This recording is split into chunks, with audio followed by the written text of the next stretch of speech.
واستمروا كده حلقه جديده من مزوز كوره تقديم مزوز باذن الله تعجبكم. وتاني حلقاتنا في الكلام عن افريقيا. ايه البطوله المجنونه دي؟ ايه البطوله العجيبه دي؟ اول وتاني وتالت ورابع النسخه اللي فاتت كلهم بره، المربع الذهبي بتاع النسخه اللي فاتت بره البطوله. ده غير طبعا ان رابع العالم من المنتخب المغربي كمان طلع من البطوله بطريقه عجيبه جدا جدا جدا. يعني في نهايه الافريكان ليج سان داونز يكسب الوداد، وكمان في افريقيا منتخب جنوب افريقيا يطلع المنتخب المغربي من دور ال 16. خلينا كده نتكلم على السريع عن اهم حاجه اللي حصلت في دور ال 16 ويلا بينا.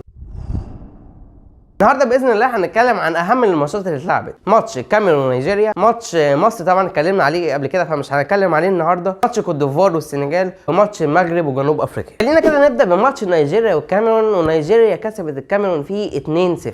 نيجيريا عموما البطوله دي حاسس اسلوبها دفاعي شويه مقارنه بالاسامي اللعيبه اللي عندها. في مثلا فرنسا في كاس العالم 2018 كان برضو ديديه ديشام كان نظامه دفاعي وكان بيعتمد على السرعات اللي قدام. طب ليه هنروح بعيد ونتكلم عن فرنسا؟ خلينا نتكلم عن السنغال. البطوله اللي فاتت السنغال برضو كان اداء مش الممتع، بس اللي هو كان اداء دفاعي وكان عندها سرعات قدام. بلاش السنغال، خلينا نتكلم عن منتخب مصر. اصلا وصلنا للنهائيين في سنه 2017، وصلنا للنهائي في 2021 بالاسلوب الدفاعي بتاعنا. فنيجيريا بقياده بيسيرو في بدايه افريقيا السنه دي بداوا اول ماتش ضد غينيا السوقيه وتعادلوا معاهم 1-1، وتاني ماتش كان ضد كوت ديفوار. صحيح نيجيريا كسبت فيه 1-0، بس كوت ديفوار كان عندهم خطوره، كانوا هم مستحوذين وكانوا يعني ضيعوا فرص اكتر.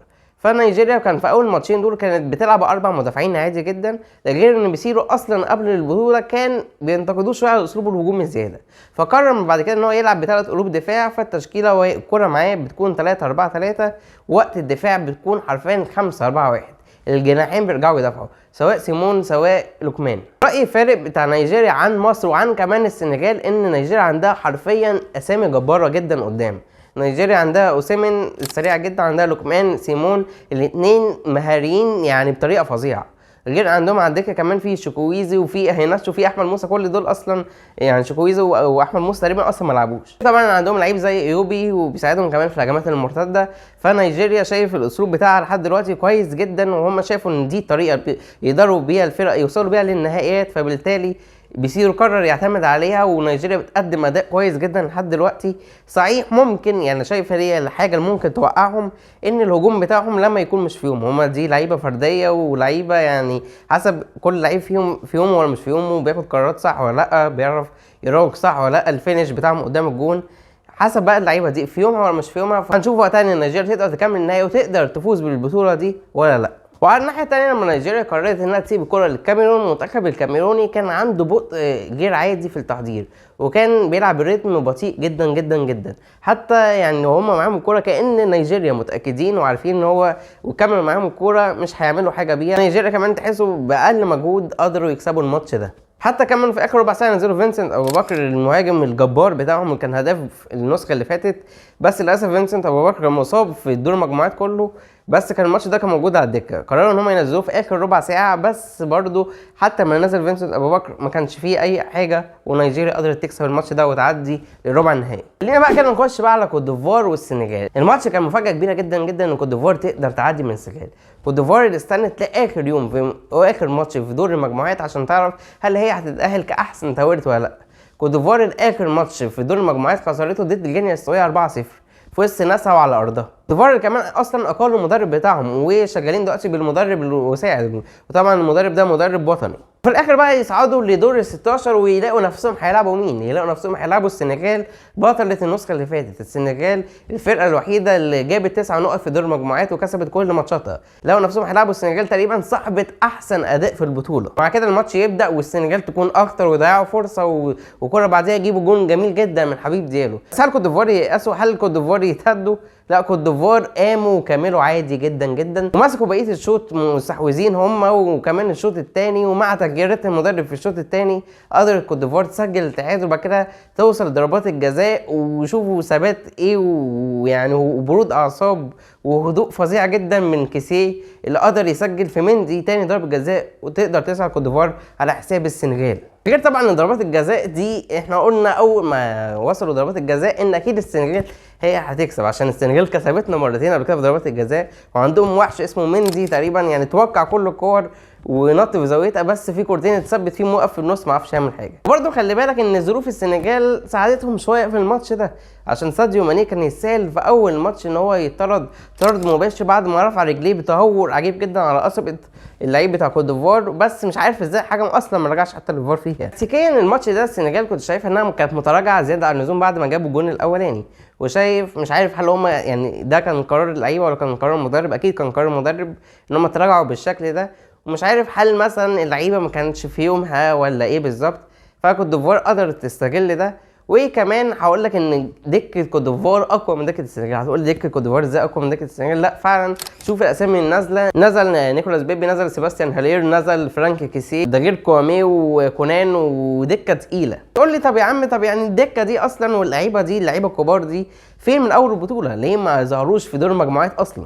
اقول لك بقى ان هنا ده كان دور مدرب كوت ديفوار، المدرب الايفواري الوطني اللي قدر يمسك المنتخب في فتره صغيره جدا قبل 4 ايام تقريبا من ماتش السنغال.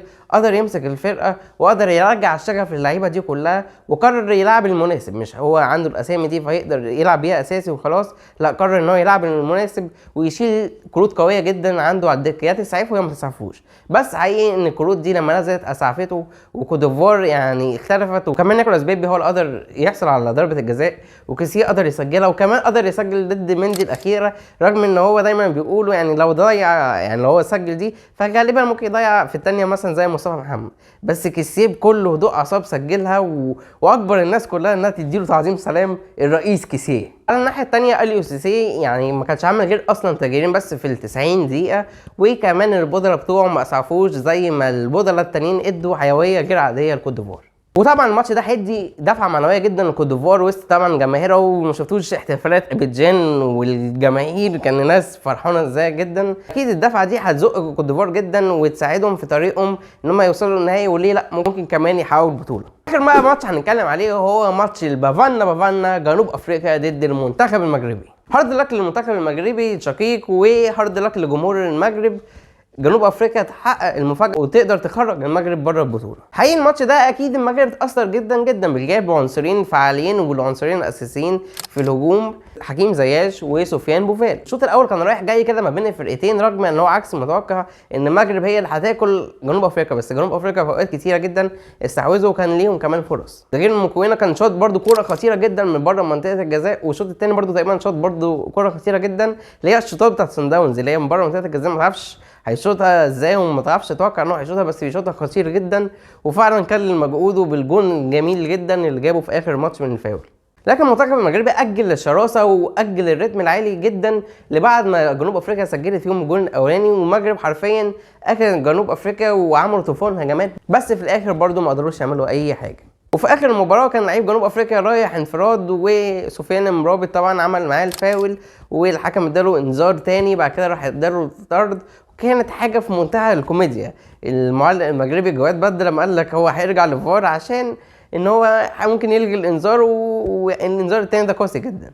بس فعلا سفيان مرابط كان اخر مدافع، وكان الواد كان خلاص رايح انفراد رايح للجون، ويعني سفيان مرابط منع فرصه خطيره جدا جدا، وفعلا الحكم رجع للفار وادى سفيان مرابط طرد مباشر.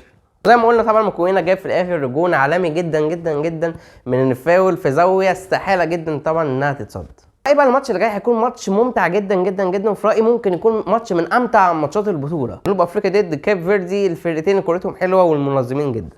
وكمان جنوب افريقيا في حته مهمه جدا ان جنوب افريقيا في اخر 3 ماتشات عملوا 3 كلين شيت، فدي طبعا حاجه تحسب لهم جامد جدا، وهنشوف هل كاب فيردي هتقدر تسجل فيهم ولا لا. كده خلصنا اهم الماتشات بتاع دور 16، وكمان كنت عايز اتكلم على لعيب وهو جيلسون ديلا بيلعب في انجولا. جيلسون ديلا لحد دلوقتي اكتر لعيب مساهم في جوان في البطوله، سجل 4 جوان وصنع جون. الماتش اللي فات كان جاب جونين وصنع اسيست. جيلسون ديلا كان كمان في التشكيله المثاليه بتاع دور المجموعات. اللعيب ده هيكون خطر جدا جدا على منتخب نيجيريا. في رايي امتع ماتشين في دور 16 هيكون ما بين انجولا ونيجيريا، وما بين كاب فيردي وجنوب افريقيا. دلوقتي نيجي لاخر جزء في الفيديو، وهقول لكم توقعاتي للي هيتاهلوا من دور ال8، واقول توقعاتي للمربع الذهبي. في رايي بالنسبه للماتش بتاع نيجيريا وانجولا، نيجيريا هي اللي هتكسب، وبين كاب فيردي وجنوب افريقيا في رايي جنوب افريقيا هي اللي هتكسب، والناحيه الثانيه مالي وكوت ديفوار كوت ديفوار وكونغو الديمقراطيه وغينيا الكونغو الديمقراطيه. فالمربع الذهبي كده هيكون نيجيريا وجنوب افريقيا، والناحيه الثانيه هيكون فيها كوت ديفوار ضد الكونغو الديمقراطيه. دي كانت توقعاتي، انا مستني برضو توقعاتكم انتوا تحت في الكومنتات مين هيتاهل للمربع الذهبي. اهم حاجه ما تنسوش لايك وشير وسبسكرايب، وجديد شديد ان شاء الله. مستني رايكم تحت في الكومنتات بجانب توقعاتكم، واشوفكم في فيديو جديد، والسلام عليكم ورحمه الله وبركاته.